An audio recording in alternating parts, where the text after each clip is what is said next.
إن الحمد لله نحمده ونستعينه ونستغفره ونؤمن به ونتوكل عليه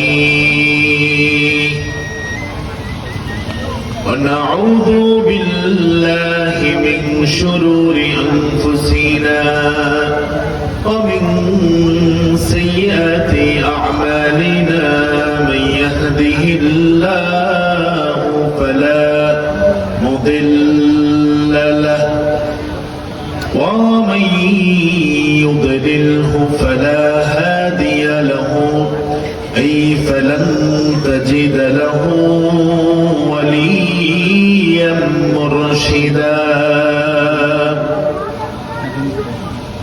ونشهد أن لا إله إلا الله وحده لا شريك له ونشهد أن سيدنا ونبينا وحبيبنا وبشيرنا وقدوتنا محمدا عبد الله ورسوله الذي أرسله بالحق بشيرا ونذيرا وداعيا إلى الله بإذنه وسراجا منيرا أما بعد فقد قال الله تعالى في كلامه المجيد وفرقان الحميد সবাই আমার সাথে ঠোঁটে ঠোঁট মিলিয়ে মুহাব্বতের সাথে দিলকে উজাড় করে সবাই একসাথে আমার সাথে পড়ুন আউযু বিল্লাহি মিনাশ শাইতানির রাজীম বিসমিল্লাহির রাহমানির রাহিম ইন্নাল্লাহা ওয়া মালাইকাতাহু يصلون على النبي يا أيها الذين آمنوا صلوا عليه وسلموا تسليما اللهم صل على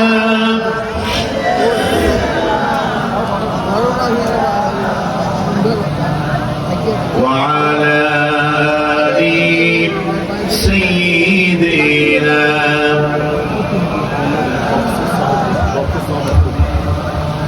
আপনারা কি খুব ক্লান্ত? নবীর প্রতি মুহাব্বত ভালোবাসা কি আছে? দুই একজন বলছে নবীর প্রতি ভালোবাসা নাই, মুহাব্বত কম না বেশি?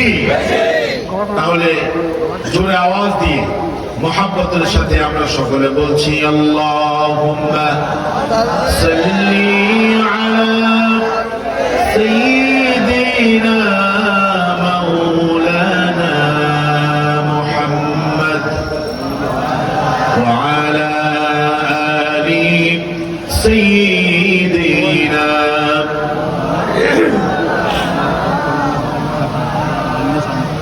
والحبيب الذي ترجى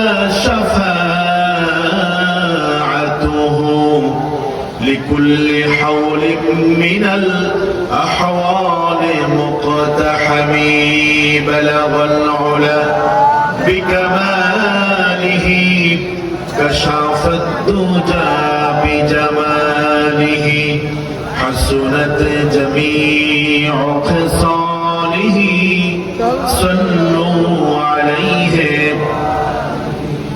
نسيما جانب بطحا زحوالم محمد را خبر کن بلغ العلا بكماله كشاف الدجى بجماله حسنت جميع خصاله صلوا عليه বাংলাদেশের ঐতিহ্যবাহী জেলা লক্ষ্মীপুর জেলার রামগঞ্জ উপজেলাধীন পানপাড়া বাজার সংলগ্ন পানপাড়া উলি ব্যাপারী বাড়ি জামে মসজিদ এবং এলাকাবাসীর যৌথ উদ্যোগে আয়োজিত তৃতীয় বার্ষিক আযীমুশ শান তাফসীরুল কোরআন মাহফিলের সম্মানিত সভাপতি বিশিষ্ট আলেম দ্বীন মাওলানা আবু বকর সিদ্দিক সাহেব, আমরা দোয়া করছি আল্লাহ সুবহানাহু ওয়া তাআলা হুজুরের হায়াতের মধ্যে বরকত দান করুন, জোরে বলুন আমিন। প্রিয় মুসলিম کرام, আজকের এই মাহফিলে আমাদেরকে যিনি আসার এবং বসার তৌফিক দিয়েছেন তিনি কে? আল্লাহ। আর আওয়াজ দিয়ে বলেন তিনি কে? আল্লাহ। সে আল্লাহর জন্য প্রাণ খুলে মুহাব্বতের সাথে হৃদয়ের গভীর থেকে আমরা সকলে বলছি আলহামদুলিল্লাহ। আওয়াজটা কিন্তু জোর হয় নাই, আরো জোরে বলছি আলহামদুলিল্লাহ।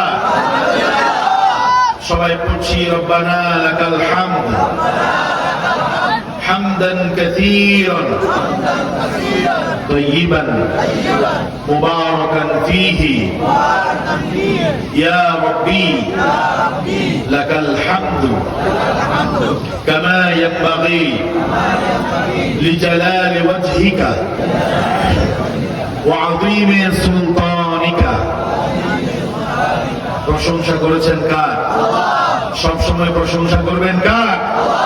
আল্লাহ যেন বোঝার তৌফিক দান করেন, আমরা বলছি আমিন। আজকের মাহফিলে আসতে পেরে আপনারা খুশি না বেজার? যারা রাস্তায় হাঁটাঘোরা করতেছে, রাস্তায় ঘুরতেছে, এরা মনে হয় খুশি হতে পারে না, ঠিক না? কথা কনা ঠিক না? ওনারা মনে হয় বেজার, এই জন্য ওনারা মাহফিলে ঢুকতেছে না, ঠিক না? আমরা বুঝবো যদি ওনারা কোরআনের মাহফিলের প্যান্ডেলে ঢুকে, তাহলে বুঝবো যে ওনারাও আমাদের সাথে খুশি হয়েছে। আর যারা ঢুকে নাই, বুঝতে হবে যে ওনাদের উদ্দেশ্য ভালো না, ঠিক না? আমরা আবারও রবের শুকরিয়া আদায় করে উঁচু আওয়াজে বলছি আলহামদুলিল্লাহ।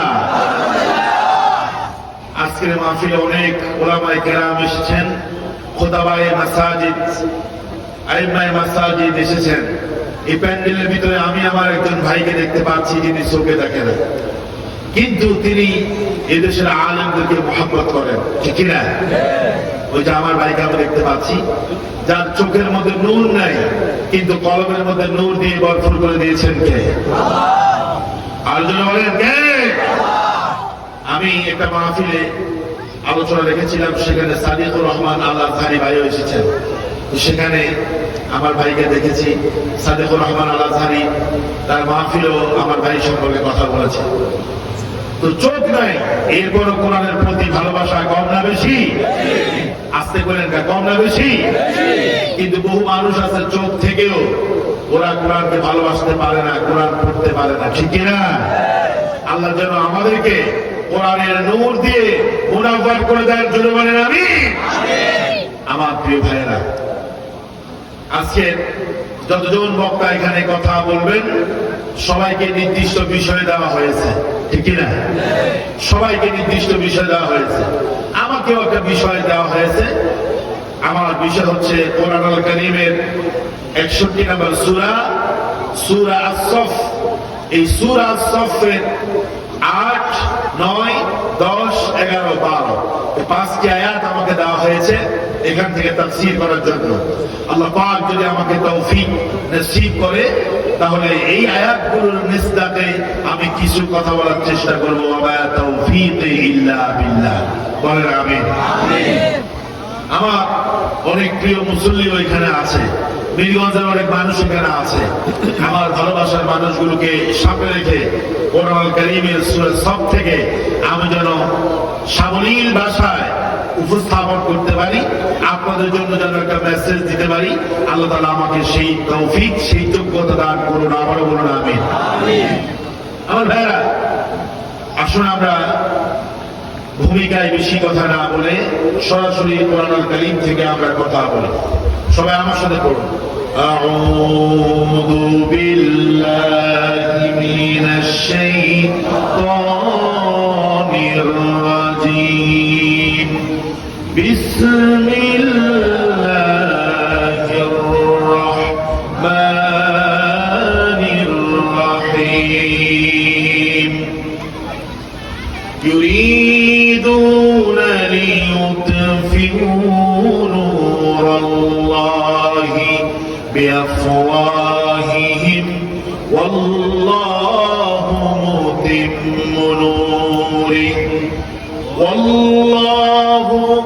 متم نوره ولو كره الكافرون. والذي أرسل رسوله بالهدى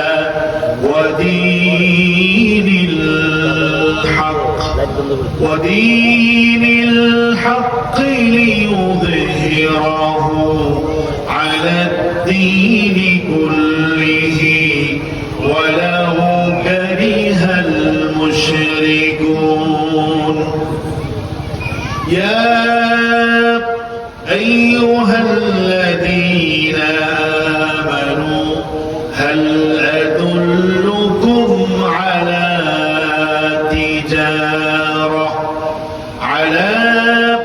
تجارة تنجيكم من عذاب أليم تؤمنون بالله ورسوله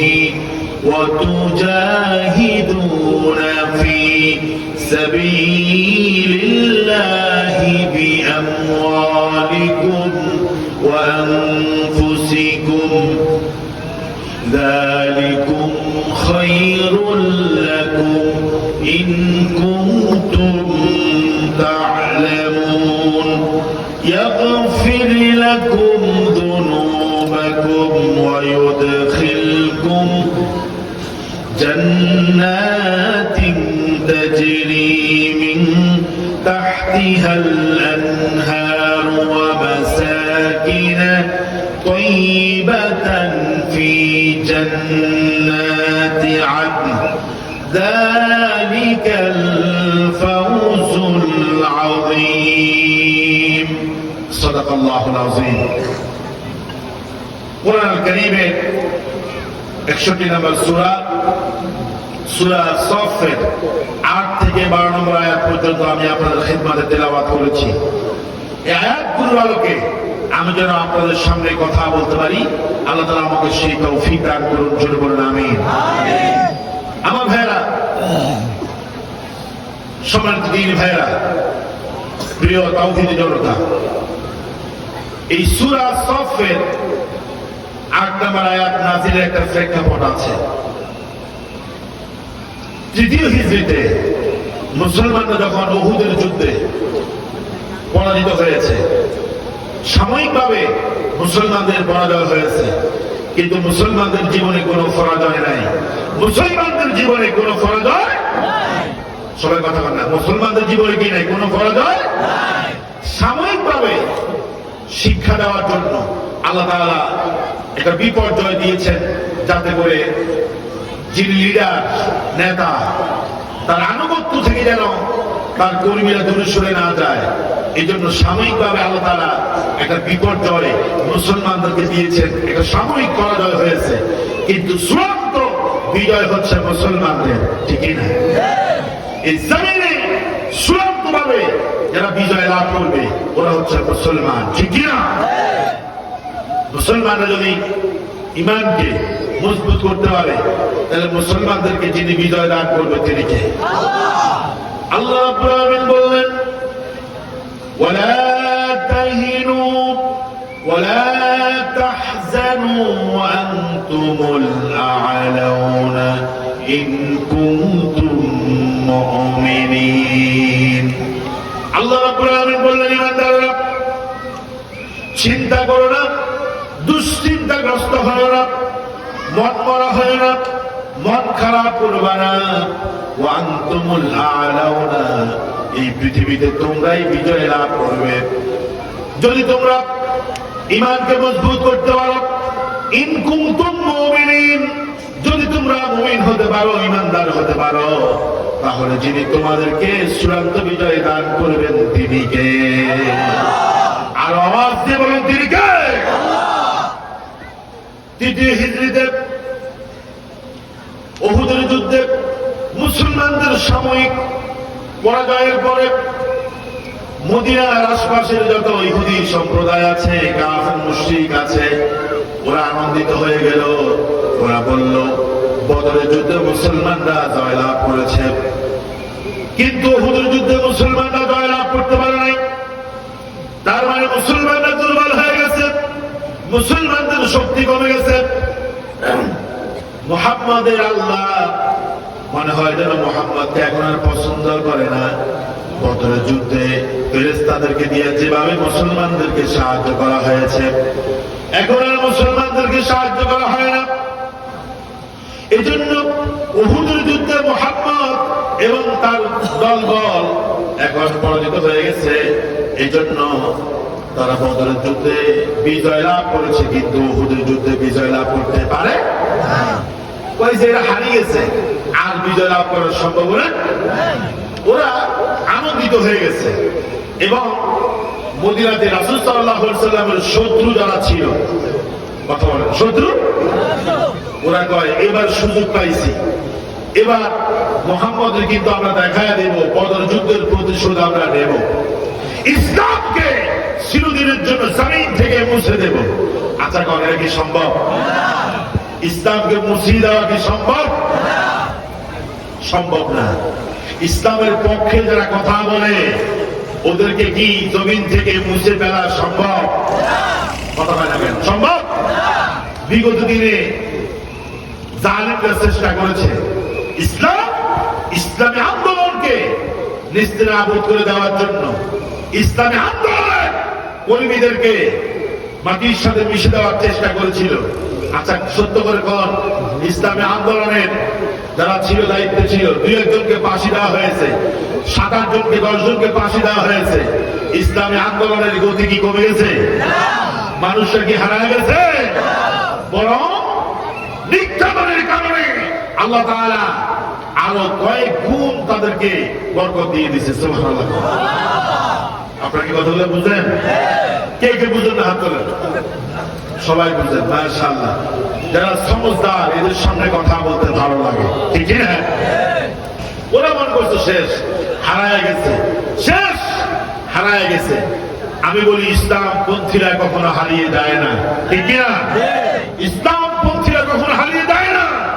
সময়ের সাথে তারাও তাদের পথ চলতে থাকে, কারণ ইসলামকে যিনি জমিনে বিজয় দান করবেন তিনি কে? আর জোরে কথা, তিনি কে? উহুদের যুদ্ধে পরাজয়ের পরে ওরা মনে করলো মুসলমানরা দুর্বল হয়ে গেছে, মুসলমানদেরকে এবার নিস্তেনাবুদ করে যাবে।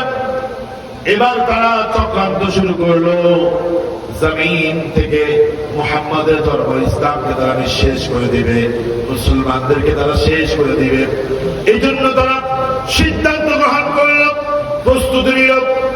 আল্লাহ রাব্বুল আলামিন ঠিক সেই মুহূর্তে, কি ভাই আমার আওয়াজ তো ভাই দাও না, সমস্যা কি? ফুল আওয়াজ দাও।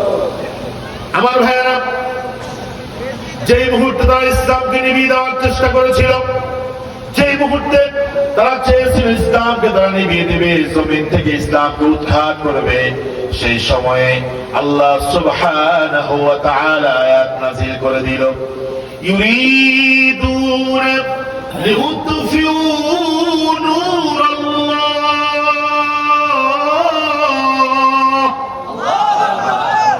ইউরিদুনা ليطفئوا نور الله بأفواههم والله মুতিম্মু নূরিহি ওয়ালাউ কারিহাল কাফিরুন। আল্লাহু আকবার। আর জোরে বলেন আল্লাহু আকবার। ওরা চেয়েছিল ইসলামকে জমিন থেকে মুছে দিবে, ইসলামের আলোকে জমিন থেকে মুছে ফেলে দিবে, মুসলমানদেরকে তারা নিঃশেষ করে দিবে। আল্লাহ পাক বলেন ইউরিদুনা, তারা চায়, ইসলাম বিরোধী শক্তি চায়, এখনো চাচ্ছে। ঠিক কিনা গণ? ইউরিদুনা এটা মুজারের সিগা। আরবি গ্রামারের মধ্যে যারা পড়েছেন মুজারে মানে হলো প্রেজেন্ট ফিউচার, বর্তমান ভবিষ্যৎ, অর্থাৎ বর্তমানেও চাই, ভবিষ্যতেও চাইবে। একটা দল আছে, একটা গোষ্ঠী আছে, একটা গ্রুপ আছে, এরা চায় ইসলামকে জমিন থেকে মুছে ফেলে দিতে।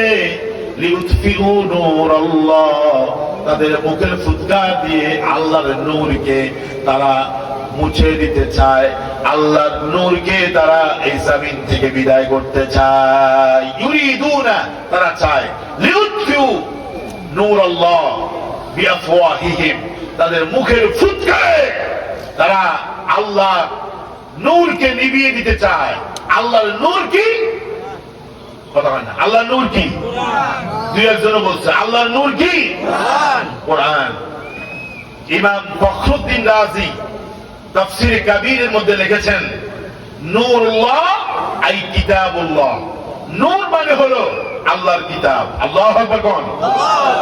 এত আস্তে বললে হবে না, জোরে কোন। নূর মানে কি? নূর মানে কি? তাফসীরে কাবীরের ভিতরে এসেছে, আল্লামা ফখরুদ্দিন রাজি রাহিমাহুল্লাহ বলেছেন নূর ইয়ানি আল কোরআন। নূর মানে হলো কোরআন। সুবহানাল্লাহ কোন? এই নূরকে, কোরআনের আলোকে তারা নিভিয়ে দিতে চেয়েছিল। তাফসীর ইবনে কাসিরের মধ্যে এসেছে, আল্লামা ইবনে কাসির বলেন যারা কোরআনের আলোকে নিভিয়ে দিতে চায় তাদের উদাহরণ হচ্ছে, দৃষ্টান্ত হচ্ছে, কোন ব্যক্তি সূর্যের নিচে দাঁড়ায় আসমানের সূর্যকে পু দিয়ে নিভাতে চায় তার মতো। ঠিক না? আচ্ছা গন্ত, এই পৃথিবীতে কোন ব্যক্তির পক্ষে কি আসমানের যে সূর্য উঠে সকালবেলা, সারা জীবন যদি সে মুখের ফুৎকার দিয়ে ওই সূর্যের আলোকে নিভাতে চায়, পারবে? ওই সূর্য বাদ দেন, আপনি এই যে লাইট আছে, এই লাইটের নিচে নেমে আপনি লাইটের নিচে থেকে এই লাইটটাকে পু দেন, নিভবে? আসতে পারলেন? নিভবে? নিভবে না। যতক্ষণ না ওই সুইচ থেকে এটা নিবানো না হয় ততক্ষণ পর্যন্ত এটা নিভবে না। ঠিক না? যেদিন পৃথিবী ধ্বংস হয়ে যাবে, ইদা জুলজিলাতিল আরদু জিলজালাহা, পৃথিবী যেদিন ধ্বংস হয়ে যাবে, সেদিন পৃথিবী ধ্বংস হবে, সব মানুষ ধ্বংস হয়ে যাবে, সেদিন কিচ্ছু থাকবে না। ওয়ায়াবকা ওয়াজহু রাব্বিকা যুল জালালি ওয়াল ইকরাম, একজন থাকবেন, তিনি কে? আল্লাহ। কিয়ামত আসার আগ পর্যন্ত কোরআনের আলোকে কেউ নিভিয়ে দিতে পারবে না। ঠিক কিনা কোন? আরো জোরে বলেন ঠিক কিনা? আমি আপনাদেরকে একটা উদাহরণ দেই। সামসিকা, আপনারা কি সামসিকা দেখছেন কখনো? সামসিকা, বাদুর তো দেখছেন। সামসিকা না দেখলেও বাদুর দেখছেন।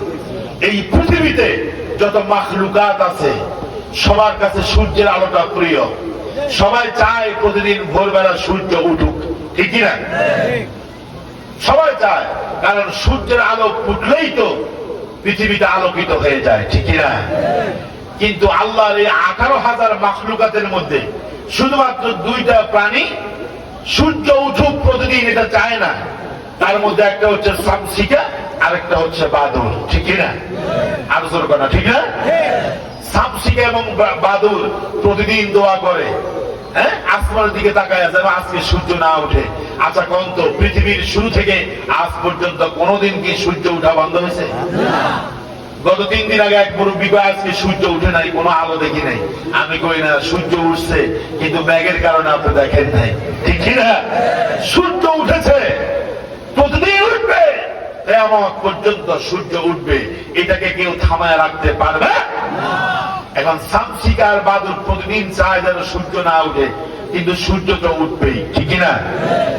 আমি বলি সামসিকার জন্য, বাদুরের জন্য সূর্যটা হচ্ছে একটা মুসিবত। আর ইমানদার মুসলমান, যত পৃথিবীতে যত মানুষ আছে, কাফের বলেন, বেদিন বলেন, মুসলমান বলেন, পুরো বিশ্বের সমস্ত মাখলুকাতের জন্য সূর্যের আলোটা হচ্ছে রহমত, ঠিক না? আচ্ছা বলেন তো, এই যে দুইটা চায় না যে সূর্য না উঠুক, এই দুইটার জন্য যেমন সূর্য বন্ধ থাকে না, এই পৃথিবীতে হাজারো কোটি কাফের মুশরিকরা চায় কোরআনটা যেন জমিনে না থাকে, ইসলাম যেন না থাকে, কিন্তু এদেশের মুসলমান, পুরো পৃথিবীর মুসলমানরা চায় কোরআন জমিনে থাকুক, কোরআন প্রতিষ্ঠিত হোক। এই জন্যই আল্লাহ তাআলা মুসলমানদের আকাঙ্ক্ষার ভিত্তিতে এই জমিনে একদিন কোরআনকে প্রতিষ্ঠিত করবেন, ঠিক কিনা? ওই যে সামসিকা মার্কা, বাদুর মার্কা, কাফের, মুশরিক, নাস্তিক, বেদিন, এরা চাইবে যেন কোরআন প্রতিষ্ঠিত না হয়। এরা হলো ওই বাদুরের মতো, চামচিকার মতো, এদের ছাওয়া কিছু আসে যায় না, ঠিক কিনা? আর জোরে বলতে হবে, ঠিক কিনা? আমার ভাইয়েরা, আল্লাহ রাব্বুল আলামিন বলেন, ইউরিদুনা লিইউতফিউ নূরাল্লাহি বিআফওয়াহিহিম ওয়াল্লাহু মুতিম্মু নূরিহি ওয়ালাউ কারিহাল কাফিরুন। আল্লাহ রাব্বুল আলামিন বলেন, ওরা চায়, ইসলাম বিদ্বেষীরা চায় মুখের ফুৎকারে আল্লাহর আলোকে, কোরআনকে, ইসলামকে নিভিয়ে দিতে চায়। আল্লাহু মুতিম্মু নূরিহি, অথচ আল্লাহ রাব্বুল আলামিন তামাম বিশ্বের যেখানে ইসলামের আলো এখনো পৌঁছে নাই, কোরআনের আলো যেখানে এখনো পৌঁছে নাই, আল্লাহ রাব্বুল আলামিন সেই জায়গায় ইসলামের আলো, কোরআনের আলোকে তিনি পৌঁছায়া, কোরআনের আলোকে তিনি পরিপূর্ণ দান করবে। সুবহানাল্লাহ বলেন। আল্লাহ বলেন, ওয়ালাউ কারিহাল কাফিরুন, যদিও এটা কাফেররা চাইবে না, ওরা এটাকে অপছন্দ করে, ওরা পছন্দ করুক আর না করুক, আল্লাহ রাব্বুল আলামিন বলেন, এই পৃথিবীতে আমি আমার ইসলামের আলোকে, কোরআনের আলোকে আমি পরিপূর্ণ দান করব। সুবহানাল্লাহ। পরিপূর্ণতা ইসলামের, দ্বীনের, কোরআনের আলো দিয়ে যিনি পুরো বিশ্বকে আলোকিত করবেন, জোরে বলেন, তিনি কে? আর জোরে বলেন না, তিনি কে? কাফেররা চেয়েছে, হাজার বছর ধরে চেয়েছে, নিবেতে পারছে? আমার ভাইরা, আল্লাহ নবী কোরআন তেলাওয়াত করত, কাফেরদের গায়ের মধ্যে জ্বালা শুরু হয়ে যেত, ওরা এটা সহ্য করত না, এবং তারা আইন করেছে, আইন করে তারা বলেছে, ওয়াকালাল্লাযীনা কাফারু লা তাসমাউ লিহাযাল কুরআনি ওয়ালগাউ ফীহি লাআল্লাকুম তাগলিবুন। কাফের মুশরিক আইন করেছে মক্কার মধ্যে, ওরা আইন করল, লা তাসমাউ লিহাযাল কুরআন, তারা বলল, তোমরা কোরআন শুনবা না, কেউ কোরআন শুনবা না, কোরআনের কোনো কথা শোনা যাবে না, মুহাম্মদের কোনো কথা শোনা যাবে না, বরং ওয়ালগাউ ফীহি, যেখানে কোরআন তেলাওয়াত হবে, কোরআনের তাফসীর হবে, কোরআনের মজলিস কায়েম হবে, ওয়ালগাউ ফীহি, সেখানে তোমরা বাধা দিবে, তাইলে কি হবে? লাআল্লাকুম তাগলিবুন, তোমরা বিজয় হবে। কথা হয় না? ওরা বলল যে বিজয় লাভ করতে হলে, মুসলমানদের উপরে তোমরা বিজয় লাভ করতে হলে কোরআন যেখানে চলে সেখানে বাধা দিতে হবে। আমরা দেখি আজ থেকে 1450 বছর আগেও কোরআনে বাধা দেওয়া হতো, 1400 বছর পরে, 1450 বছর পরে, এখন নাই, কিন্তু কিছুদিন আগেও আমরা দেখেছি কোরআনের মাহফিলে বাধা দেওয়া হয়েছে, ঠিক কিনা? কোরআনের মাহফিল 100 পার্টি জারি করা হয়েছে। আর যারা করেছে তারা মুশরিক ছিল না, তারা নিজেদেরকে মুমিন দাবি করত, কিন্তু বড় বড় প্রোগ্রাম গুলো তারা করতে দিত না, কারণ তারা জানে এই বড় বড় প্রোগ্রাম গুলো বাস্তবায়ন হলে তাদের চরিত্র জাতির সামনে উন্মুক্ত হয়ে যাবে, ঠিক কিনা? কারণটা হলো, কোরআনের তাফসীর করলে পারে কোরআনের প্রত্যেকটা কথা এদের বিরুদ্ধে চলে যাবে, এদের চরিত্র উন্মোচিত হয়ে যাবে, জাতি তাদের চরিত্র জেনে যাবে। এই জন্য তারা কোরআনের মাহফিল গুলো করার অনুমতি তারা কখনো দিত না। কথা বলেন, ঠিক কিনা? আমার ভাইয়েরা, আমার সম্মানিত বন্ধুরা, তাহলে আল্লাহর এই জমিনে আল্লাহ তাআলা এই নূরকে, কোরআনকে পরিপূর্ণতা দান করবে, এটা কার ওয়াদা? দেখেন কাফেররা চ্যালেঞ্জ করলো যে তারা কোরআন শুনতে দিবে না, আর আল্লাহ চ্যালেঞ্জ করলো যে এই জমিনে তিনি কোরআনের আলোকে পূর্ণতা দান করবে, তার মানে কোরআনকে তিনি প্রতিষ্ঠিত করবে। সুবহানাল্লাহ। এবার বলেন কার শক্তি বেশি? যারা বললো না তারা তো মনে হয় ভুল করতেছে। কার শক্তি বেশি? আল্লাহ বলল যে আমি অবশ্যই এই জমিনে কোরআনের আলোকে পূর্ণতা দান করব, পরিপূর্ণ করে দিব, কোরআনকে আমি প্রতিষ্ঠিত করব। আর কাফের মুশরিকরা বলল যে আমরা এই জমিনে কোরআন প্রতিষ্ঠিত হতে দেব না, কোরআনের আলোকে মুখের ফুৎকার দিয়ে নিভাইয়া দেব। এখন দুই পক্ষ চ্যালেঞ্জ নিল। বলেন তো চ্যালেঞ্জে যিনি টিকবেন তিনি কে? আরো জোরে বাইরা, তিনি কে? ওই যে আমরা মাঝে মধ্যে দেখি অনেকে বলে এই করবে সেই করবে, অনেক পরিকল্পনা করে, কিন্তু তাদের পরিকল্পনাগুলো কখনো বাস্তবায়ন হয় না, ঠিক কিনা?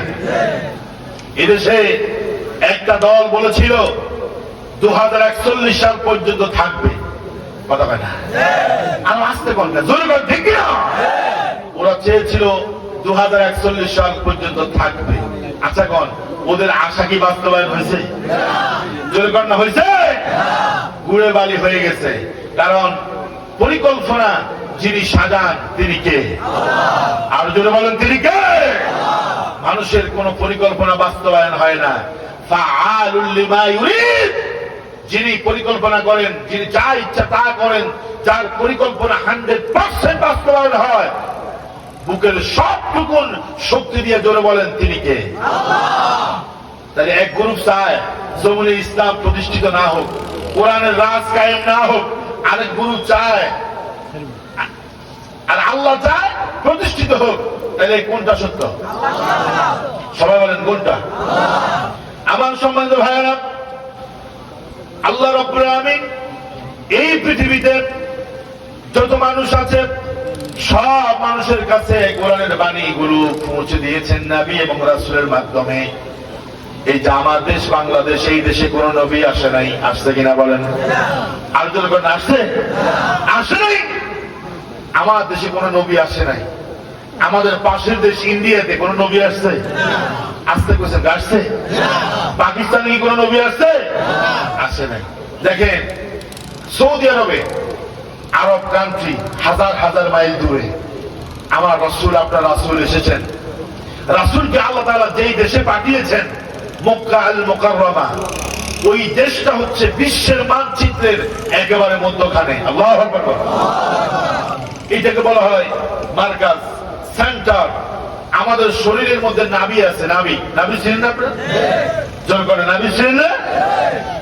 আচ্ছা, এই নাভি এটা হচ্ছে মিডল পয়েন্ট, মানুষের শরীরের মধ্যে মিডল পয়েন্ট, যে মধ্যখানে নাভি, ঠিক না? আপনি মেপে দেখবেন নাভি ঠিক উপর দিকে যতটুকু, নিচের দিকে ততটুকু। নাভি হচ্ছে সেন্টার, সেন্টার, আপনার centre of body, human body, মানব শরীরের সেন্টারের মধ্যে নাভি আছে। এখন প্রশ্ন আসতে পারে, আল্লাহ রাসূলকে আল্লাহ তাআলা ইউরোপের মতো কোন প্রভাবশালী দেশে না পাঠায়া মক্কা মুকাররমা সৌদি আরবে কেন পাঠাইছে? সৌদি আরব হচ্ছে মিডল পয়েন্ট অফ ওয়ার্ল্ড, এই বিশ্বের মধ্যখানে।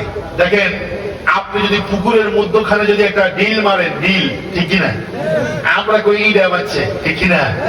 একটা ডিল যদি পুকুরের মধ্যখানে মারেন, দেখবেন যে পানির ঢেউগুলো সমানভাবে চতুর্দিকে যাচ্ছে, ঠিক কিনা? আর যদি পুকুরের এক কর্নারে ডিল মারেন, একটা ইডা মারেন, একটা কি পাথর মারেন, দেখবেন যে চতুর্দিকে পানি সমানভাবে যাবে না, ঠিক কিনা? পুকুরের মধ্যখানে ডিল মারলে দেখবেন যে ঢেউগুলো আস্তে আস্তে করে পুরো পুকুরে ছড়িয়ে যাচ্ছে সমান তালে। আল্লাহ রাব্বুল আলামিন এই পৃথিবীর মধ্যখানে আখেরি নবী, নবিয়ুল মুকাররম, নবিয়ুল আম্বিয়া, সাইয়্যিদুল মুরসালিন, শাফিয়ে মাহশার, সাকিয়ে কাউসার, দু জাহানের সরদার, নবিয়ুনা হাবিবুনা কুদওয়াতুনা, নবীজিকে এমন দেশে পাঠালেন, মিডল পয়েন্টে পাঠালেন, যাতে করে সমানভাবে পুরো পৃথিবীর মানুষগুলো কোরআনের দাওয়াত পেয়ে যেন তারা হেদায়েত প্রাপ্ত হতে পারে। আল্লাহু আকবার। আল্লাহ রাব্বুল আলামিন বলেন, কোরআনের আলোকে তারা কেমনে নিভাবে? আফসোস, কোরআনের আলোকে তারা কেমনে নিভাবে? কারণ এই কোরআনটাকে আমি পাঠিয়েছি মানব জাতির হেদায়েতের জন্য। আল্লাহ রাব্বুল আলামিন বলেন সূরা ইব্রাহিমের শুরুতে, আলিফ লাম রা কিতাবুন আনজালনাহু ইলাইকা লিতুখরিজান নাসা মিনাজ যুলুমাতি ইলান নূর। চিল্লায় কোন আল্লাহু আকবার।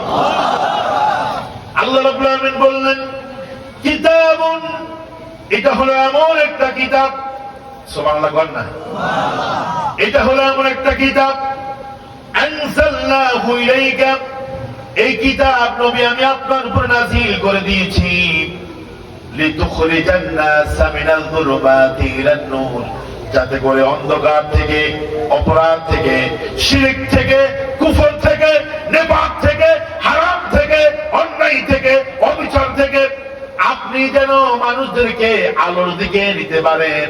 এজন্য আমি রব্বুল আলামিন আপনার উপরে কোরআনটাকে নাযিল করে দিয়েছি। আল্লাহু আকবার। এই কোরআনটা এমন একটা কিতাব, যে কিতাব আপনাকে শিরক থেকে দূরে থাকতে বলে, ঠিক কিনা বলেন? আওয়াজ আরো জোরে হইতে হবে, ঠিক না? এই কোরআনটা এমন একটা কিতাব, যে কিতাব আপনাকে গাইডলাইন দিয়ে অন্ধকার থেকে আলোর দিকে নিয়ে যাবে। এই কোরআন আপনাকে মদ থেকে, জুয়া থেকে, ব্যভিচার থেকে, হারাম থেকে, অন্যায় থেকে, জুলুম থেকে দূরে থাকতে বলে, ঠিক কিনা? এই পৃথিবীতে যত অন্যায় কাজ আছে, যত অন্যায় কাজ আছে, সবগুলো হলো জুলুমাত, সবগুলো হলো অন্ধকার। এই অন্ধকার থেকে যিনি আপনাকে কোরআনের মাধ্যমে আলোর পথ দেখিয়ে দেন, জোরে বলেন তিনি কে? এজন্য এখনো যারা কোরআন মানে না, কোরআন বুঝতে চায় না, কোরআনের কথাগুলো বললে তাদের গায়ের মধ্যে আগুন জ্বলে ওঠে, ঠিক কিনা বলেন? আল্লাহ রাসূল যখন এই কোরআন তেলাওয়াত করত, কাফেরদের গায়ে লাগতো, কারণ কোরআন তাদের চরিত্রগুলো উন্মোচন করে দিত, কোরআন তাদের চরিত্রের কথা বলে দিত। এই জন্য তারা সহ্য করতে পারত না। এখনো কিছু মানুষ আছে কোরআন তাদের চরিত্র উন্মোচিত করে দেয়, মুসলমান হওয়ার পরও তাদের শরীরের মধ্যে জ্বালা পোড়া শুরু হয়, ঠিক কিনা? এই জন্য তারা তাফসীর মাহফিল করতে দেয় না। আমি কক্সবাজারে এক মাহফিলে গেলাম, হুজুর রাজনৈতিক আলোচনা করবেন না, আর যা আলোচনা করেন সমস্যা নেই। আমরা বলছি আমরা কোরআনের কথা বলি, কোরআনের কথা বললে যদি রাজনীতি হয় তাহলে 1000 বার বলবো আমাদেরকে বাধা দিয়ে রাখতে পারবেন না, ঠিক না? এরপরে সুদের ব্যাপারে বলতেছিলাম, দেখলাম যে কয়েকজন উঠে যাচ্ছে। আমার একজনকে, হুজুর এরা সুদের লেনদেন করে, এই জন্য আপনি সুদের ব্যাপারে বলছেন, এটা উঠে যাচ্ছে। এরপরে বললাম ঘুষের ব্যাপারে, ঘুষের ব্যাপারে যখন বলা শুরু করলাম, স্টেজ থেকে বিশাল বিশাল প্যাট কয়েকটা দেখলাম উঠে যাচ্ছে। একজন আমার কানে কানে কয়, হুজুর ঘুষখোররা উঠে যাচ্ছে। বিশাল বিশাল তরমুজের মতো প্যাট, কয় হুজুর এরা চলে যাচ্ছে, কারণ এরা ঘুষ না খেলে পরে এদের হুঁশ আসে না। জোর করে আর জোর করে, ঠিক না? বেনামাজির বিরুদ্ধে যখন বলতেছিলাম, 2-4টা চলে যেতে লাগলো। একজনকে হুজুরের নামাজ পড়ে না, মসজিদে আসে না, মাহফিলে 20,000 টাকা করে দিয়েছে, এই জন্য পোস্টারে তাদের নাম আছে, এই জন্য মাহফিলে এসেছে, কিন্তু এরা কখনো নামাজ পড়ে না। আমি চিন্তা করলাম, ঘুষখোরের বিরুদ্ধে বললে ঘুষখোর বেজার মাহফিল থেকে চলে যায়, সুদখোরের কথা বললে সুদখোর উঠে চলে যায়, বেনামাজির বিরুদ্ধে বললে বেনামাজি বেজার। তাইলে বলেন তো কার ব্যাপারে বলবো? গরম কথায় কি, উচিত কথায় আহাম্মক বেজার, গরম বাদে বিনাল বেজার। ওর কথা বলে ঠিক না?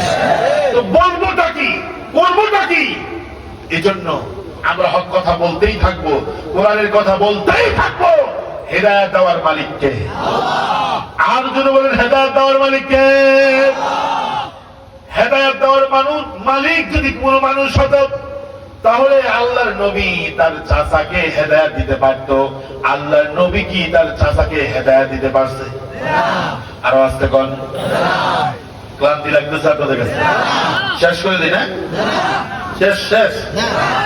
আল্লাহ রাসূল কিন্তু তার চাচাকে হেদায়েত দিতে পারে, অথচ কি দুর্ভাগা যে নবীর জন্য পুরো বিশ্ব পাগল, যে নবীর জন্য পুরো বিশ্ব মাতোয়ারা, সেই নবীর লালন পালন করে আবু তালেব মুসলমান হতে পারলো না, কোরআনের দাওয়াত গ্রহণ করতে পারলো না, কোরআনের নূর নিজের ভিতরে ঢুকাতে পারলো না। এজন্য কোরআন যাকে হেদায়েত দেয় এটা কার রহমত? আল্লাহ নবীর চাচা আবু তালেব মুসলমান হতে পারে নাই, কোরআনের দাওয়াত তিনি গ্রহণ করে নাই, কথা বলে না। কিন্তু নবীর চাচা হওয়ার পরেও কি আল্লাহ মাফ করবে? আর যদি বলেন মাফ করবে কিনা? আল্লাহ রাসূল আয়েশা রাদিয়াল্লাহু তাআলা আনহাকে ডাকলেন, ফাতিমাকে ডাকলেন মৃত্যুর আগে। ফাতিমাকে ডেকে বলছেন, ও আমার কলিজার টুকরা ফাতিমা, আনকিজি নাফসাকি মিনান নার, আনকিজি নাফসাকি মিনান নার। ও ফাতিমা, নবীর মেয়ে বলে আল্লাহ তোমারে মাফ করে দিবে, তুমি এটা চিন্তা করো না, কল্পনা করো না, বরং তুমি জাহান্নাম থেকে নিজেকে বাঁচাও, কোরআন মানো, কোরআন অনুযায়ী আমল করো, নতুবা আমার মেয়ে বলে তোমারে কবরে ছাড় দেওয়া হবে না। ঠিক কিনা বলে? আজকে আমরা দেখি আমার দেশে ফিরের মুরিদ হলে পরে নামাজ নাই, রোজা নেই, কোরআন নেই, দিন নেই, ইসলাম নেই, বুক ফুলে বলে আমি তো জান্নাতে চলে যাব, আমার ফির আমারে ডান হাত ধরে আমারে জান্নাতে নিয়ে যাবে। জান্নাত কি এত মামুর বাড়ির আবদার? আব্দুল মামুর বাড়ির আবদার?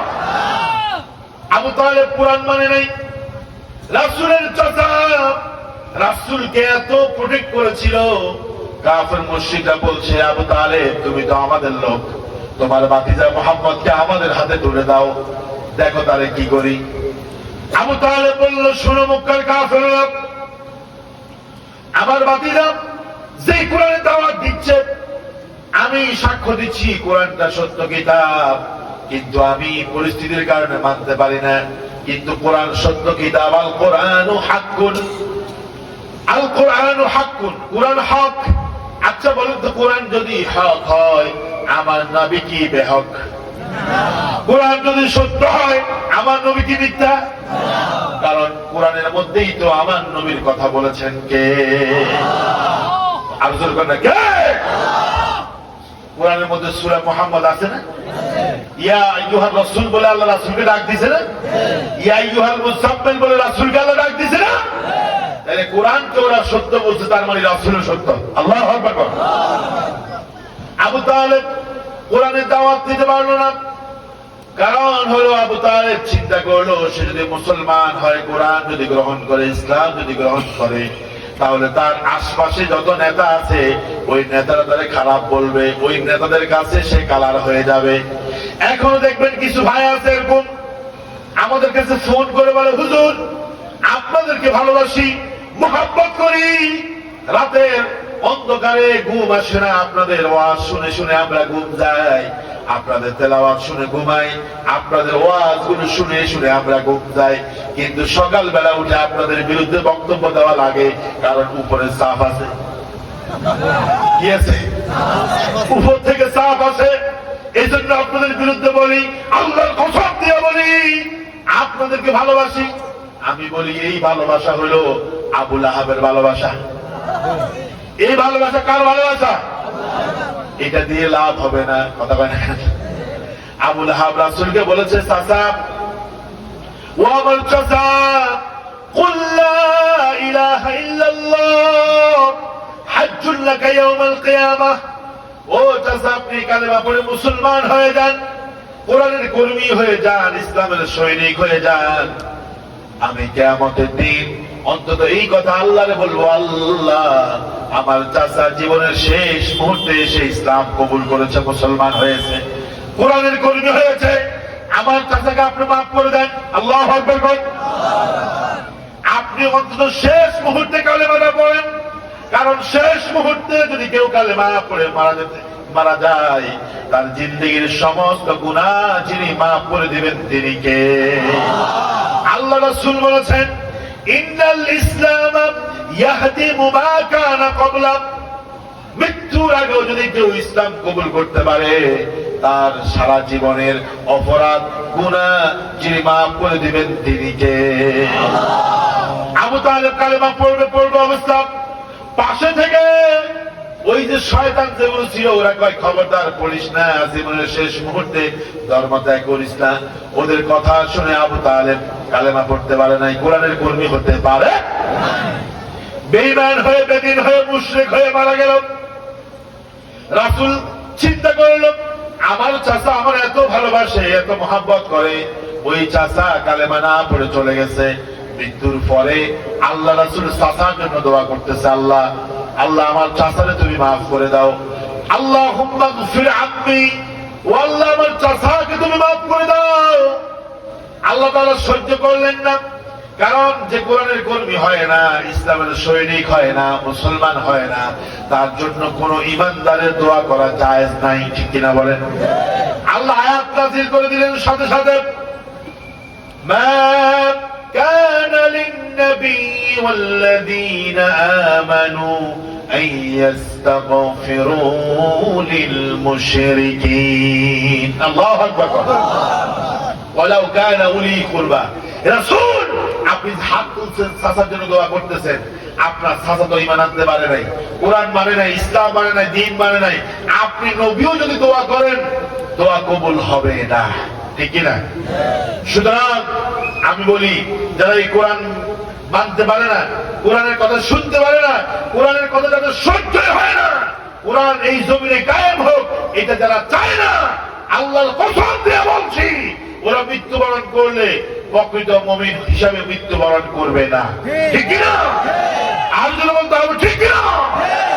কোরআন আছে যেখানে আমরা আছি, মুসলমান জুড়ে বলেন কোরআন আছে যেখানে আমরা আছি।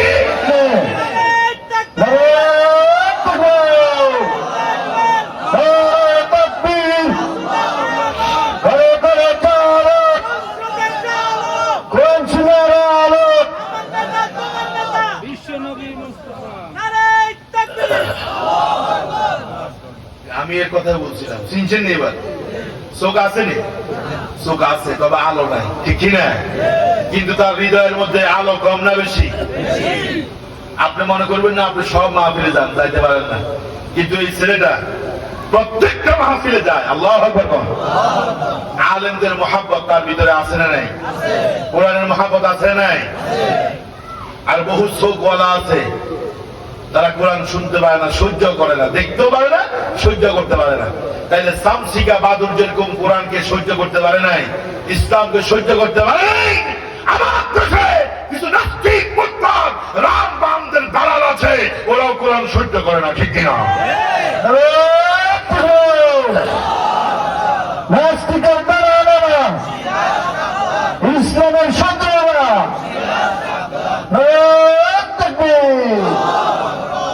আল্লাহ কবুল করুন, বলুন আমিন। আচ্ছা বলেন, এই পৃথিবীর সবাই যদি চায় একটা আর আল্লাহ চায় আরেকটা, কোনটা হবে? আনতা তুরিদ ওয়া আনা উরিদ ফাআলুল লিমা ইউরিদ। আপনি চাইবেন একটা, আমি চাইবো একটা, কোনটাই হবে না, হবে কোনটা? আমার ভাইয়েরা, আল্লাহ রাব্বুল আলামিন বললেন আল্লাহু মুতিম্মু নূরিহি, আল্লাহ তার নূরকে কোরআনের আলোকে প্রজ্বলিত করবেন, পরিপূর্ণতা দান করবেন, পৃথিবীর আনাচে কানাচে কোরআনের দাওয়াত পৌঁছে যাবে, ঠিক কিনা? ইলা আনহাইল আলাম, বিশ্বের সব জায়গায় কোরআনের আলোকে যিনি পৌঁছে দিবেন, জোরে বলেন তিনি কে? আল্লাহ। আর জোরে বলেন তিনি কে? আল্লাহ। এখন মুফাসসিরে কেরাম বলছেন মাল মুরাদু বিআফওয়াহিহিম, ওরা যে চাইতেছে যে মুখের ফুৎকার দিয়া কোরআনকে নিভিয়ে দিবে, কোরআনের আলোকে, ইসলামের আলোকে নিভিয়ে দিবে, এটা উদ্দেশ্য কি? মুফাসসিরিন কেরাম বলেন এটার উদ্দেশ্য হলো তারা অপপ্রচার করে, কোরআনের বিরুদ্ধে অপপ্রচার করে, ইসলামের বিরুদ্ধে অপপ্রচার করে মানুষদেরকে দূরে সরায়া দিবে, এটা হলো মুখের ফুৎকার। আল্লাহু আকবার। যেহেতু এটা তাফসীর কোরআন মাহফিল, এজন্য আউল ফাউল কথা না বলে আমরা তাফসীরই করব, ঠিক কি না? আপনাদের কাছে কি ভালো লাগতেছে? কিন্তু আমাদের দেশে অনেকে হুজুর দেখে ইচ্ছা করে না, অনেকে ইচ্ছা শুনতে আসে, ঠিক কি না? আর আল্লাহ বলছে আহসানুল কসাস, আহসানুল কসাস হলো কোরআনের কথা, কোরআনের কাহিনী, কোরআনের বাহিরে কোনো কিচ্ছার কোনো কি নাই, কোনো ভিত্তি। কোরআনে যা আছে এটাই হলো আহসানুল কসাস। আল্লাহু আকবার কোন, আর জোরে কোন আল্লাহু আকবার। তাহলে ওরা মুখের ফুৎকার দিয়ে আল্লাহর আলোকে, কোরআনের আলোকে নিভিয়ে দিতে চায়। এখন মুফাসসির কেরাম বলেন যে মুখের ফুৎকার দিয়ে মানে কি? মুখের ফুৎকার দিয়ে মানে হলো ওরা সমালোচনা করে, গালিগালাজ করে, খারাপ কথা বলে, ষড়যন্ত্র করে ওরা কোরআনের আলোকে নিভিয়ে দিতে চায়। এটাকে আল্লাহ বলছে ফুৎকার, ঠিক কিনা? দেখছেন তাফসীর, দেখছেন নি? মুখের ফুৎকার মানে কি?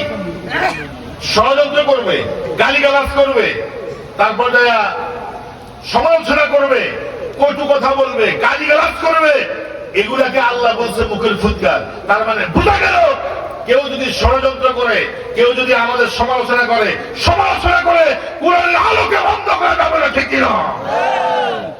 এই যে সিলেট, তারপর বগুড়া নাকি সরি যশোর, এরপর হচ্ছে চট্টগ্রাম, আজহারী সাহেব 3টা মাহফিল করছে। কয়টা?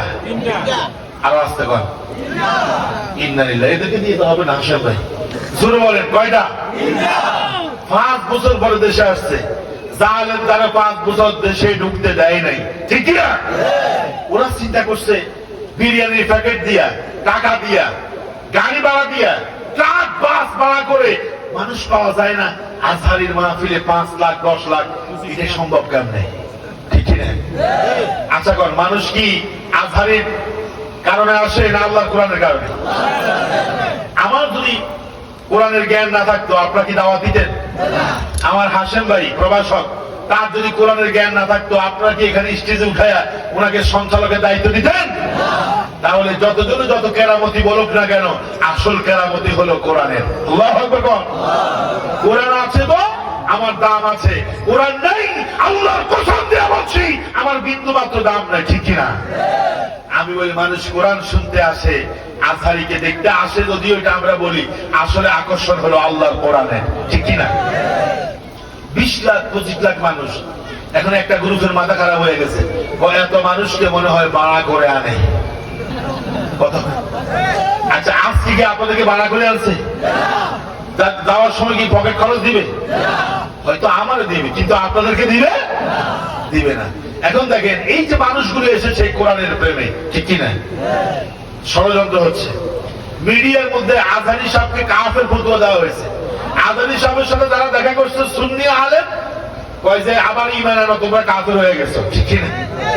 আল্লাহ রাসূল কাফেরের ঘরে দাওয়াত খাইছে। উকবা ইবনে আবি মুঈত কাফের ছিল, রাসূলকে দাওয়াত দিছে, রাসূল তার ঘরে দাওয়াত খাইছে, ঠিক কিনা?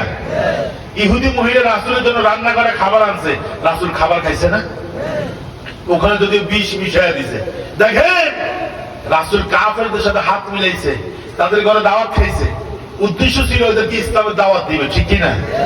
আর আজহারী সাহেব কি এমন হয়ে গেছে, ওনার সাথে যারা দেখা করছে এক ধরনের আলেম, ওরা বলতেছে তোমরা দেখা করার কারণে তোমাদের ঈমান চলে গেছে, জাদ্দিদু ঈমানাকুম, তোমাদের ঈমানকে আবার নতুন করে আনো। নাউযুবিল্লাহ। তাহলে ষড়যন্ত্র আসেনি, সমালোচনা নাই, গালিগালাজ নাই। আচ্ছা কোন আজহারীর মাহফিল বলে বাংলাদেশে বন্ধ হয়ে গেছে, আগামী কয়েকদিন পর আরেকটা মাহফিল হবে, এরপরে কয়েকদিন পর আরেকটা হবে। দেখা গেছে দিন দিন মানুষের সংখ্যা বাড়তেছে। তো আল্লাহ বলতেছে তোমরা সমালোচনা করো, ষড়যন্ত্র করো, যত কিছুই করো, আল্লাহু মুতিম্মু নূরিহি, আল্লাহ তার কোরআনের আলোকে আরো বেশি জ্বালায় দিবে। আজহারীর মাহফিলে 17 সালে 18 সালে 19 সালে মানুষ হইতো 150 জন 60 জন, এখন হয় 30 লাখ 20 লাখ। আচ্ছা কোন তো ওরা চেয়েছে একটা আর আল্লাহ চেয়েছে আরেকটা, কারটা বাস্তবায়ন হয়েছে? আমি তাফসীর করতে যাই বাস্তবতা আপনাদেরকে বুঝাই দিচ্ছি। আমি তো দেখতেছি বরঞ্চ ষড়যন্ত্র করলে কোন মানুষকে, আল্লাহর কোন গোলামকে, আল্লাহর কোন বান্দাকে, কোরআনের কোন কর্মীকে থামিয়ে দিতে চাইলে তার জনপ্রিয়তা আরো বেশি বাড়িয়ে যায়, ঠিক কিনা বলেন? লিল্লাহি তাকবীর।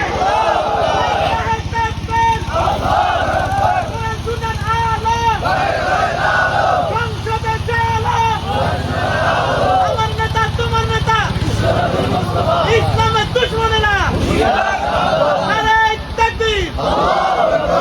আল্লাহ কবুল করুন, বলুন আমিন। তাহলে বুঝেন ষড়যন্ত্র যত বেশি করবেন তত বেশি ইসলামের আলোকে জ্বালায় দিবে কে? দেখেন মিজানুর রহমান আজহারীর জনপ্রিয়তা বাড়ি গেছে, ঠিক কিনা? মানুষ দিন দিন বাড়তেছে। সমালোচনা যত হবে, ষড়যন্ত্র যত হবে, তত কোরআনের আলো আরো বেশি কি হবে? আল্লাহু আকবার। তাহলে বাস্তবতার সাথে মিল আছে কিনা? আল্লাহর কোরআনের সাথে কথার সাথে মিল আছে কিনা? এবার আমার ভাইয়েরা, আল্লাহ রাব্বুল আলামিন বললেন, আমার বান্দারা শোনো, আমার গোলামরা শোনো, চারটা জিনিস যদি তোমরা করতে পারো তাহলে তোমরা সফল হবে। আল্লাহ রাব্বুল আলামিন বলেন, فالذين آمنوا به وعزروه ونصروه واتبعوا النور الذي أنزل معه أولئك هم المفلحون। জনগণ আল্লাহু আকবার।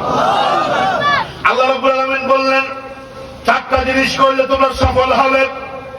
এক নম্বর হলো فالذين آمنوا به أي برسوله, আল্লাহ রাসূলের উপরে যারা ঈমান আনবে, আল্লাহ রাসূলকে নবী হিসাবে যারা মেনে নেবে, ওয়াজ্জারুহু, এরপরে নবীকে সম্মান করবে, ওয়ানাসারুহু, নবী এই পৃথিবীতে যে উদ্দেশ্যে এসেছে দ্বীন কায়েমের জন্য, ইসলাম প্রতিষ্ঠা করার জন্য, এই কাজে যারা নবীকে সাহায্য করবে। চার নম্বরে ওয়াত্তাবাউন নূরাল্লাযী উনজিলা মাআহ, নবীকে আল্লাহ যে নূর দিয়েছেন, যে কোরআন দিয়েছেন, যে কিতাব দিয়েছেন, এই কিতাব দ্বারা অনুসরণ করবে। আল্লাহ রাব্বুল আলামিন বলেন, উলাইকা হুমুল মুফলিহুন, এরাই হবে এই পৃথিবীতে সফলকাম। আল্লাহু আকবার বলেন। তাহলে বোঝা গেল এই যে সফলতার চারটা মেয়াদ মাপকাঠি আল্লাহ দিয়েছে, এই চারটা মাপকাঠির মধ্যে কোরআনের কথা আছে না না? আর যদি বলতে হবে আছে না, তাহলে বোঝা গেল কোরআন বাদ দিয়ে সফল হওয়া যাবে না। কথা বলো মুসলমান, ঠিক কিনা? কোরআন বাদ দিয়ে কেউ যদি সফল হতে চায়, ইসলাম বাদ দিয়ে কেউ যদি সফল হতে চায়, বোঝা যাবে যে সে আসলে প্রকৃত জ্ঞানী না। কথা বলতে হবে, ঠিক কিনা? তাহলে কোরআন আছে যেখানে, আমরা আছি পাঁচটা আয়াত, এক আয়াতের তাফসীর এখনো শেষ হয়নি, ঠিক কিনা? এটাই কোরআন, এটাই কি পাঁচ আয়াতের কথা বলতে গেলে কয়েকদিন লাগবে। আমি তো মুখতাসারান কথা বলতেছি। তাহলে বোঝা গেল প্রথম আয়াত থেকে শিখলাম, যারা চায় ইসলামের আলোকে নিভিয়ে দিতে, ওরা কখনো কি হবে না? সক্ষম হবে না, সফল হবে। বরং যত বেশি ষড়যন্ত্র করবে তত বেশি ইসলামের আলো, কোরআনের আলো আরো বেশি ঝলমল করে জ্বলবে, ঠিক কিনা? ওয়ালাউ কারিহাল কাফিরুন, আল্লাহ কয় কাফেররা যদিও অপছন্দ করে, তাদের অপছন্দ কিছু আসে যায় না। বাদুরা সামসিগার অপছন্দের কারণে সূর্যের আলো উঠা বন্ধ। এবার আসেন 9 নম্বর আয়াতে আল্লাহ পাক বলছেন, ওয়াল্লাযী আরসালা রাসূলাহু বিল হুদা ওয়া দীনিল হক লিইয়ুযহিরাহু আলাদ দীনি কুল্লিহি ওয়ালাউ কারিহাল মুশরিকুন। আল্লাহু আকবার। আর জোরে বলেন আল্লাহু আকবার। আওয়াজটা হচ্ছে না ভাই। এই যে আমার এই কি নাম জানেন? নেয়ামতুল্লাহ, মাশাআল্লাহ। নেয়ামতুল্লাহ যে আওয়াজ, আপনাদের গলার মধ্যে তো এই আওয়াজটা নাই, তাই? কারণ রাগ করতেছেন, রাগ করতেছেন। এটা জোরে তাকবীর দেন, লিল্লাহি তাকবীর, লিল্লাহি তাকবীর, লিল্লাহি তাকবীর। আমার সম্মানিত ভাইয়েরা, আল্লাহ পাক বলছেন, হুয়াল্লাযী, তিনি হলেন সে আল্লাহ, আরসালা, যিনি তার রাসূলকে পাঠিয়েছেন, রাসূলাহু, তার রাসূলকে পাঠিয়েছেন। তিনি হলেন সে আল্লাহ যিনি তার রাসূলকে পাঠিয়েছেন, বিল হুদা, হেদায়েত দিয়া। এবার জোরে বলেন, এই পৃথিবীতে হেদায়েতের একমাত্র কিতাব কোনটা? আর জোরে বলেন, আর জোরে বলেন। কোরআন ছাড়া পৃথিবীতে হেদায়েতের অন্য কোন কিতাব? ওয়াল্লাযী আরসালা রাসূলাহু বিল হুদা, তিনি তো হলেন সেই সত্তা, সে আল্লাহ যিনি তার রাসূলকে পাঠিয়েছেন কোরআন দিয়ে, হেদায়েত দিয়া। আল্লাহু আকবার বলেন। আর কি দিলেন? ওয়া দীনিল হক, আই আল ইসলাম। ইমাম ফখরুদ্দিন রাজি তাফসীরে কাবীরের ভিতরে বলেছেন, এখানে দ্বীন হক মানে হলো ইসলাম, কারণ ইসলাম ছাড়া কোন ধর্ম আল্লাহ এই পৃথিবীতে মনোনীত করেন নাই। আল্লাহু আকবার বলেন। তাহলে আল্লাহ রাসূলকে কোরআন দিলেন আর ইসলাম নামক জীবন বিধান দিলেন, এই দুইটা দিয়ে আল্লাহ রাসূলকে পাঠিয়েছেন। তাহলে বোঝা গেল কোরআন ছাড়া অন্য কোন ধর্ম, অন্য কোন কিতাব আমরা মানি না, ঠিক কিনা কোন? অন্য কোন কিতাব আমরা পড়বো না, অন্য কিতাব অনুযায়ী চলবো না। চলতে যদি হয় কোরআন অনুযায়ী চলবো, কারণ কোরআন মানুষকে হেদায়েতের পথ দেখায়, ঠিক কিনা বলেন? কোরআনের শুরুতে আল্লাহ পাক বলছেন যালিকাল কিতাবু লা রাইবা ফীহি হুদাল লিল মুত্তাকিন। এটা তো যেমন কিতাব হুদাল লিল মুত্তাকিন। হুদা এটা হচ্ছে ইসমে মাসদার, যারা আরবি বলেন তারা বুঝবেন। হুদা শব্দটি ইসমে মাসদার, ইউফিদু লিইসমিল ফাইল, যেটা ইসমে ফাইল অর্থ দেয়। হুদা আই হাদি, হুদাল লিল মুত্তাকিন আই হাদিউল মুত্তাকিন, অর্থাৎ কোরআন হচ্ছে মুত্তাকিদের জন্য গাইডলাইন। সুবহানাল্লাহ, আর জোরে বলেন আল্লাহু আকবার। তাহলে আমাদের গাইডলাইন কোনটা? সংবিধান কোনটা? আমার দেশ চলবে কোরআন দিয়ে। এই কোরআন দিয়ে কি আমার দেশটা চলে নাকি? এজন্য দেখবেন কোরআন দিয়ে না চলার কারণে দুর্নীতিবাজ, সন্ত্রাস, সাদাবাজ, নেশাখোর, মাদক যা আছে সব কিছু চলে। কারণ কোরআন এমন একটি গাইডলাইন যেটা মানুষকে সঠিক পথ দেখায়। কিন্তু আমরা কোরআন বাদ দিয়ে এমন কনস্টিটিউশন, সংবিধান করেছি যে সংবিধানের সাথে কোরআনের সাথে সম্পর্ক নাই। এজন্য কোরআন না থাকার কারণে ওই সংবিধান দিয়ে আমরা অন্যায় পথে, খারাপ পথে হাঁটতেছি, ঠিক কিনা? এজন্য আমরা বলি সংবিধান হবে কোরআনের আলোকে, দেশ চলবে কোরআনের আলোকে, তাহলে পথ হারার কোন সম্ভাবনা আরো জোরে বলেন। আমার ভাইয়েরা, আল্লাহ রাসূলকে কোরআন দিয়ে পাঠিয়েছেন, ইসলাম নামক জীবন বিধান দিয়ে পাঠিয়েছেন। কেন পাঠালেন? আল্লাহ রাব্বুল আলামিন বললেন লিউযহিরাহু আলাদ-দীনি কুল্লি। আচ্ছা কোন ইসলাম ছাড়া আরো অন্যান্য ধর্ম আমাদের দেশে আসেনি? আছে। ইন্নালিল্লাহ, দুইজনে বলছে আসেনি? আছে। যত ধর্ম আছে সবগুলো হলো মানব রচিত। ইন্নাদ-দীনা ইনদাল্লাহিল ইসলাম, একমাত্র দ্বীন মুখতার, মনোনীত দ্বীন হলো ইসলাম। ইসলাম ছাড়া যেগুলো আছে সেগুলো হচ্ছে আদিয়ানে বাতিলা, এগুলোর কোনো ভিত্তি নাই, ঠিক কিনা বলেন? আর জন্য বলুন ঠিক কিনা? ইসলাম ছাড়া কোনো ধর্মের ভিত্তি নাই। অথচ বিগত দিনে আমরা দেখেছি এদেশের আফা তিনি বলেছে দুর্গা গদে চলে এসেছে, এই জন্য ফসল ভালো হয়েছে। আবার আরেকজন বলল মূর্তি পূজার পূজা মণ্ডপে যায়। এদেশের আরেকজন মক্ষুর নেতা বলল তোমরা যখন তোমাদের মা কালীর কাছে, দেবীর কাছে চাইবা, তখন আমাদেরকেও যেন দেবী কালী কিছু দেয়, আমাদের জন্য বলবা। নাউজুবিল্লাহ, ঠিক কিনা? ওরা নিজেরা মুসলমান দাবি করে, ইসলাম ধর্মের অনুসারী দাবি করে, কিন্তু মূর্তির কাছে যায় সাহায্য চায়, ঠিক কিনা বলেন? অথচ নামাজের মধ্যে বলে ইয়্যাকা না'বুদু ওয়া ইয়্যাকা নাস্তাঈন, আল্লাহ তোমার কাছে সাহায্য চাই, তোমার গোলামি করি, কিন্তু ওখানে মূর্তির কাছে সাহায্য চাই। আছে না নাই? আলোচনা করে না। আমার সময় দিচ্ছে 25 মিনিট, আমি 5 মিনিট সময় যদি আপনার করি আমার কি গুনাহ হবে না? আশা করি আমার 5 মিনিট সময় দিবে ইনশাআল্লাহ। 5 মিনিটের ভিতরে আমি শেষ করবো ইনশাআল্লাহ। কারণ আমার পরে প্রধান বক্তা আছে না? কথা হয় না? আছে না? আলহামদুলিল্লাহ, মাঠ মোটামুটি পরিপূর্ণ হয়ে গেছে, আর কিছু বাকি আছে। যারা দাঁড়িয়ে আছে বাহিরে দোকানে চটপটি ফুচকা, আমি বলি যে ওগুলা বন্ধ করে এখন সবাই মাহফিলে আসা দরকার, ঠিকই না? অনেক লাভ হয়েছে, অনেক ব্যবসা হয়েছে। আখিরাতে তো কিছু ব্যবসা লাগবে নাকি লাগবে না? আল্লাহ রাব্বুল আলামিন বললেন ইয়া আইয়ুহাল্লাযীনা আমানু হাল আদুল্লুকুম আলা তিজারাতিন তুনজিকুম মিন আযাবিন আলীম। আল্লাহ রাব্বুল আলামিন বললেন ইয়া আইয়ুহাল্লাযীনা আমানু, হে ঈমানদারেরা। হাল প্রশ্ন করার জন্য আল্লাহ ব্যবহার করছে, আদওয়াতে ইস্তিফহাম। আল্লাহ পাক বলছেন হাল আদুল্লুকুম আলা তিজারা, ও আমার ইমানদাররা, তোমাদেরকে এমন ব্যবসার কথা আমি বলবো না, এমন ব্যবসার কথা কি আমি তোমাদেরকে জানায় দেব না?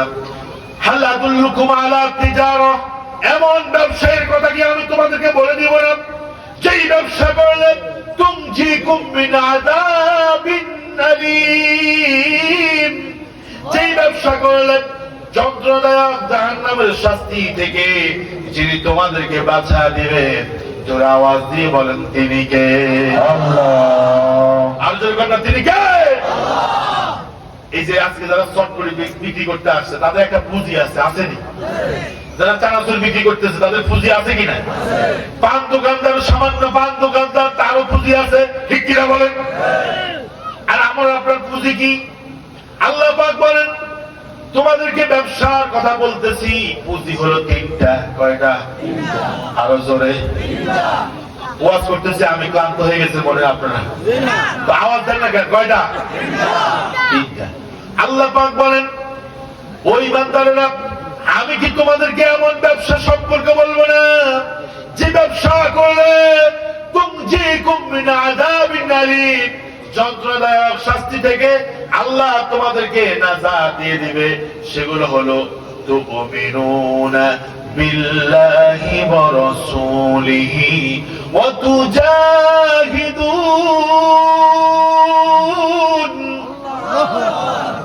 তুজাহিদুন ফি সাবিলিল্লাহি বিআমওয়ালিকুম ওয়া আনফুসিকুম।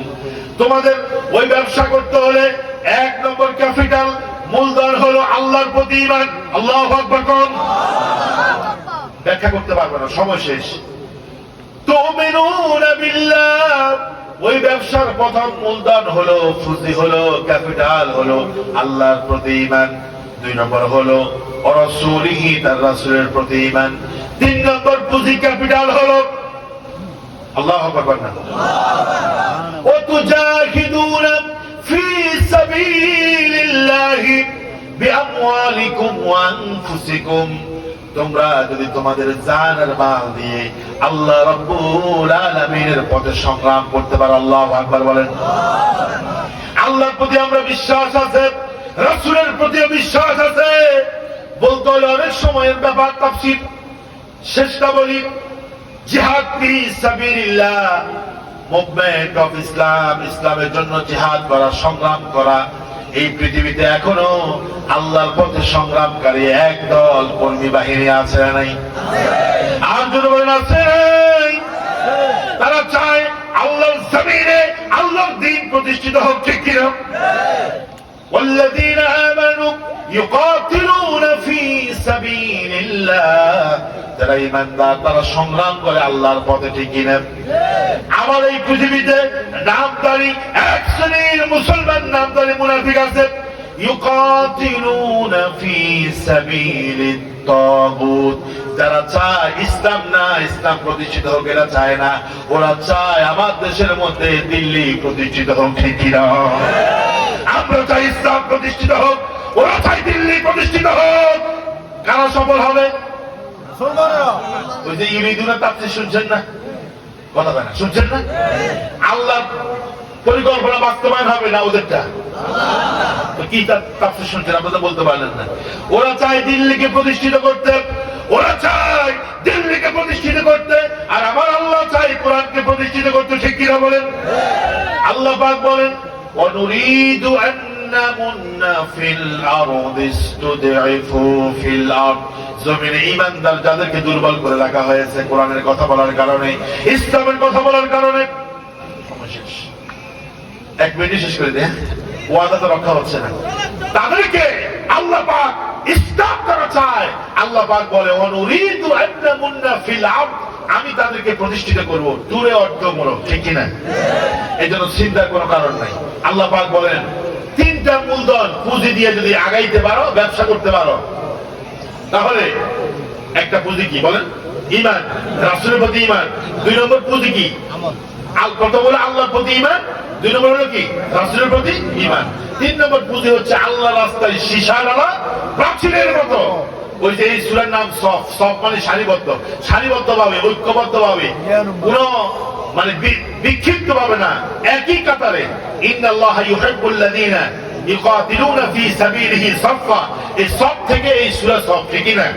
একই কাতারে ঐক্যবদ্ধভাবে প্রচেষ্টা করতে পারলে কান্নাহুম বুনিয়ানুম মারসুস, শিশিরালা প্রাচীরের মধ্যে যদি ঐক্যবদ্ধ থাকা যায়, আল্লাহ পাক বলে জমিন ইসলাম কায়েম হবে, ঠিক না? যদি আপনি এই তিনটা জিনিস দিয়ে আল্লাহর সাথে ব্যবসা করতে পারেন, আল্লাহ রাব্বুল আলামিন বলেন তুনজিকুম মিন আযাবিন আলীম, এক নম্বরে তোমরা জাহান্নামের আযাব থেকে বেঁচে যাবে। এরপর আল্লাহ পাক বলেন ইয়াগফির লাকুম যুনুবাকুম, জীবনের সব গুনাহ মাফ হয়ে যাবে। আল্লাহু আকবার বলেন। আল্লাহু আকবার। ওয়া ইউদখিলকুম জান্নাতিন তাজরি মিন তাহতিহাল আনহার, চূড়ান্ত সফলতা, এমন জান্নাত তোমাদেরকে দান করব যে জান্নাতের নিচ দিয়ে নহর প্রবাহিত হয়ে যাবে। আল্লাহু আকবার বলেন। আল্লাহু আকবার বলেন। নহর প্রবাহিত হয়ে যাবে, সুখ আর সুখ। এই জন্য আমি বলি কষ্ট একটু করেন, একটু ধৈর্যের সাথে কষ্ট করে মোকাবেলা করে যদি আপনি এই তিনটা জিনিস যদি শক্তভাবে ধরে যদি আপনি মোকাবেলা করতে পারেন, ইনশাআল্লাহ দিন একদিন বিজয় হবে আর চূড়ান্ত সফল মুসলমানরা হয়ে যাবে, ঠিক কিনা? মাসাকিনা তাইয়্যিবা, আল্লাহ আপনার জন্য দুনিয়া দরকার নাই, আল্লাহ পরকালে আপনার জন্য মাসাকিনা তাইয়্যিবা মানে হচ্ছে উত্তম বাসস্থান, মানে হলো জান্নাত। এই জান্নাত আল্লাহ আপনার জন্য রেখেছে, সুবহানাল্লাহ বলেন। জান্নাতে যেতে চান কারা কারা? হাত তোলেন।